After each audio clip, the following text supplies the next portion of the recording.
Hey, what's up, guys and girls? Jesse Daly here. Thank you so much for being back here on Daily Weather. I am a student at Penn State University's World Campus studying to obtain a certificate in weather forecasting. And my goal here on Daily Weather is to hopefully help share some tips and advice on how to stay safe from severe weather. My focus for right now is the Caribbean region and the U.S. Virgin Islands, where I spend part of my time.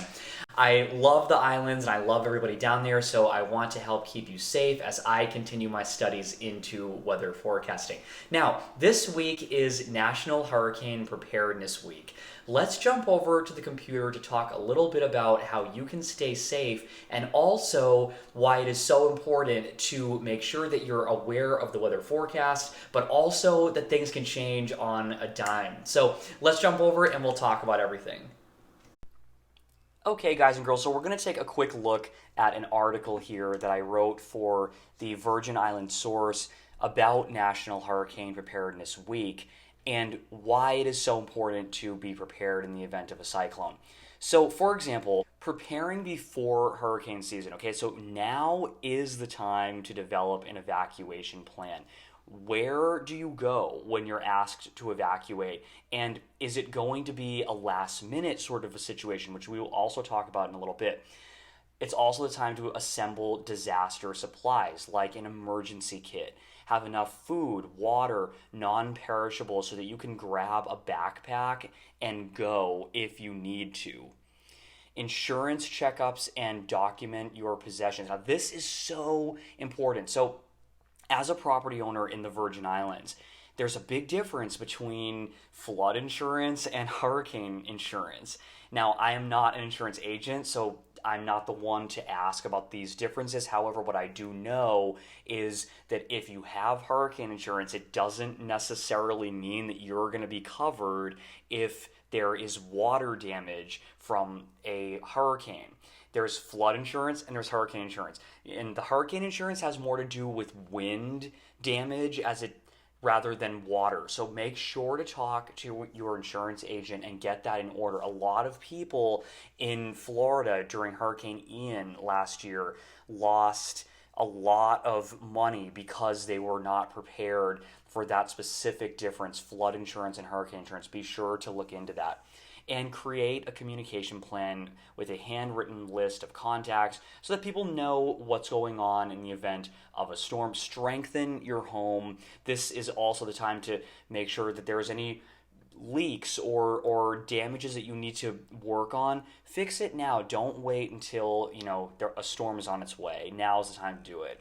Now, okay, during a hurricane, especially in the islands, it's harder to leave the tropics, right? I mean, if you're on the mainland in the US, for example, you could, in theory, get in your car and leave. You can't always do that in the Virgin Islands. It's also harder to do if, you have a big family there and you can't just up and leave and fly off the island.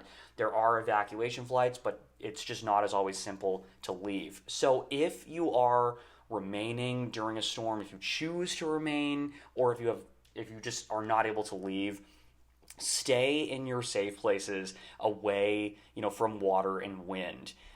Maybe in an interior bathroom, for example. Have a way to get weather alerts and forecast updates. There are radios that are hand crank radios. That's a good thing to have on hand.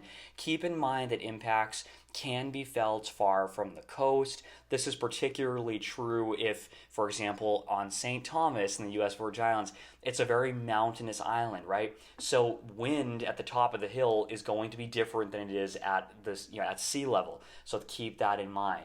Listen to local officials and avoid travel unless ordered to evacuate. Obviously, during a storm is not the time to be getting in your car and driving. So be sure to heed those warnings. And if you're asked to evacuate beforehand, make every effort to do so. These orders are not put in place to inconvenience people. They are put in place to save lives. So I'm going to scroll down here to, after a storm. Listen, after a storm passes, it's still dangerous.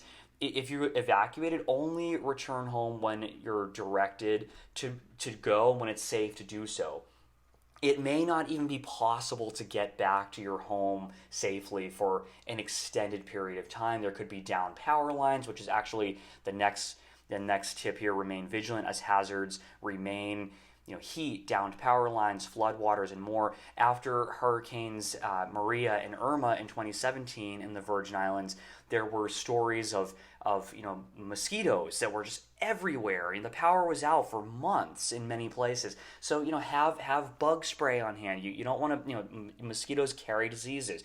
These are just an example of after a storm passes, the threat doesn't necessarily just automatically go away. Clean up safely. Don't push yourself. That's a great tip.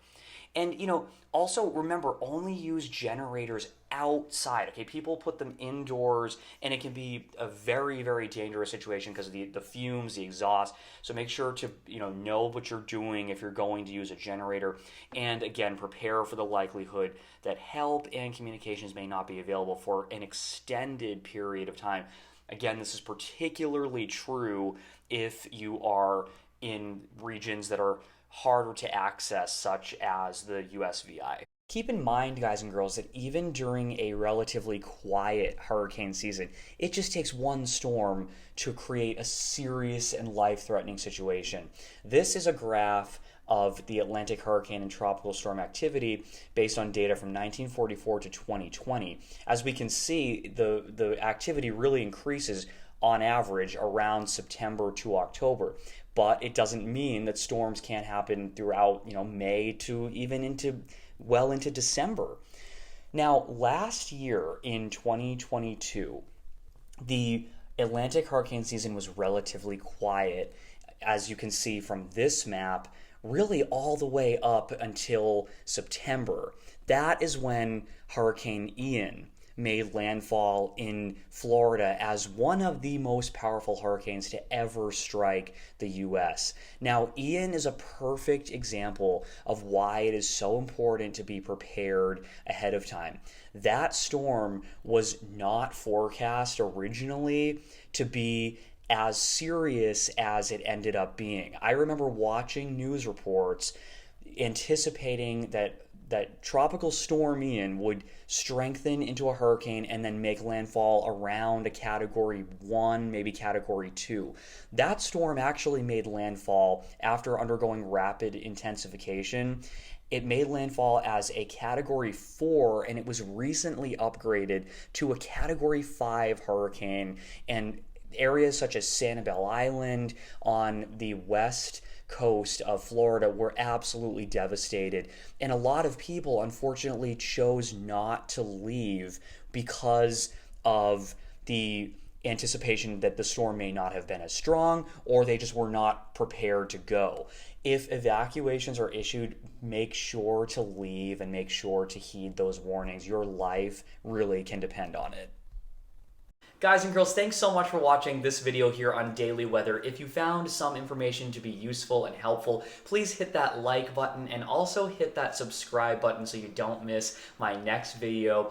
And as I always say for the Virgin Island Source News, I will keep an eye on the tropical skies come rain or shine.